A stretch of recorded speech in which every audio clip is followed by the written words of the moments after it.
ఆయన దొంగ దీక్షలు, ఆయన నాటకాలు, ఆయనంట తెలంగాణ తెచ్చిందంట, తెలంగాణ ఒంటి చేతితో పోరాటం చేసి తెచ్చిందంట. హరీష్ రావు గారు పెట్రోల్ దొరుకుతుంది కానీ నీకు అగ్గిపెట్ట దొరకదు. మా శ్రీకాంతాచారి చంపినావు. ఇవాళ తెలంగాణ తెచ్చింది సకల జనులు, ఉద్యోగులు. ఇవాళ కాంగ్రెస్ పార్టీ సోనియా గాంధీ 25 స్థానాలున్న పార్లమెంట్ ఆంధ్రప్రదేశ్లో పార్టీ పోయినా సరే మా పిల్లలు చావద్దు, 6 దశాబ్దాల కోరిక నెరవేరుస్తా అని చెప్పిన దేవదారి అక్కడ కేసీఆర్ గారు కూర్చొని అన్నదా లేదా? అన్నది కేసీఆర్ గారు. మీ మామ ఇప్పుడే ఓటు, ఇప్పుడే సార్ ఇప్పుడే ఓటు ఆయన కేసీఆర్ గారు తెలంగాణ వచ్చినట.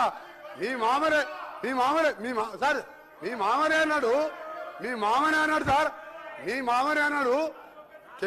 ఎవరు ఒప్పుకున్నా లేకపోయినా సోనియా గాంధీ చేపట్టే తెలంగాణ వచ్చింది అన్నాడా లేదా? ఆ స్థానంలో కూర్చొని ఇలా ఏం మాట్లాడుతున్నారు మీది?